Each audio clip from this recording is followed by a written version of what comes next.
Hey, fellow humans. Welcome back to the Virtual Presentation Skills Podcast.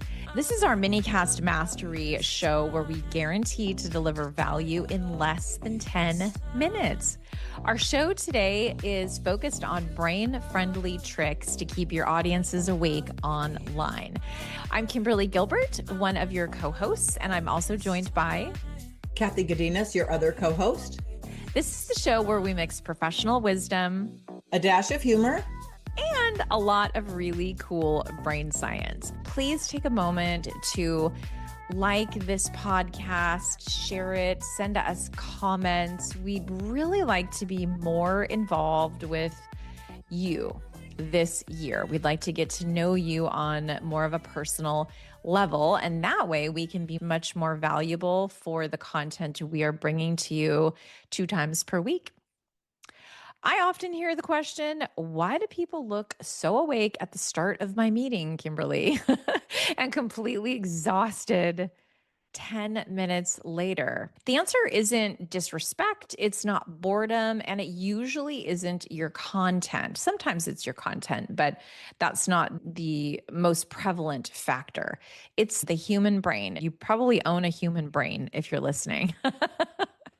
So we're going to share some brain-friendly tricks that keep audiences alert, engaged, and mentally present online without asking you to perform necessarily, over-energize, or work any harder than necessary. This is about designing presentations that work with the brain instead of fighting against it. A lot of presentations are built without the audience needs in mind. And this is something we learned 20, 30 years ago when I first started working for Hewlett Packard. Know your audience. That was one of the big messages that came out of that job for me. And I've never forgotten it. But until you learn it the first time, it's not something that is intuitive. If you don't already know, if you think of the brain as an energy conservation machine, this is a really interesting concept. And there are certain things that are happening neurologically. The brain will often lose depth perception. That happens a lot in the virtual world. We probably receive fewer social cues. Your brain works a little bit harder to decode faces and voices. Our movement input is much more limited in the virtual world. What do we see? Eyes glazed over, cameras turned off without an excuse made, by the way. People usually just turn off the camera. They don't even excuse themselves. Multitasking begins. Your energy drops really fast for lots of different reasons. And if you think about this for just a moment, there's a lot of brain research shows predictable attention dips in virtual meetings at 7 minutes, 12 minutes, and 20 minutes. Most presenters ignore this. I don't know why, but most of the time it's ignored. You can hand me a slide deck and I'll read through it and I'll be able to tell you exactly which slide you need to add a change to or a pattern interrupt. It's very easy for me. That is one of the services we offer at Everything Webinar and through the Virtual Office Audit. Virtualofficeaudit.com is 30 minutes, 7 steps, less than $100. And you can start understanding how to build a virtual office that is highly engaging. So really what you're saying, Kimberly, is audiences don't necessarily need constant stimulation. They need intentional resets. Yes. Yes. Okay. I love that. Intentional resets. It's a really great way to think about it. The brain stays more alert when the visual field is stable. That means the centered camera framing, even lighting, clear audio, minimal background motion, minimal changes in ambient noise, minimal movements for body language. Oh my goodness, I can't tell you how many times I see people gesturing in the virtual world with all these herky-jerky movements that work maybe when you're on stage, but they don't work in the virtual world. Stability equals safety for our brains. Safety equals sustained attention. One thing I would like to add, Kimberly, is if you are presenting and you're very still for too long, that also can show that you have low energy.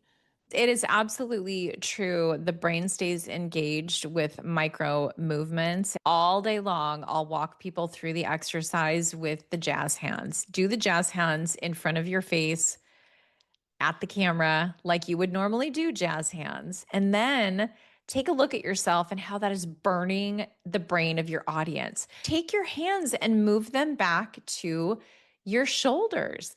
This is where we need to gesture in the virtual world.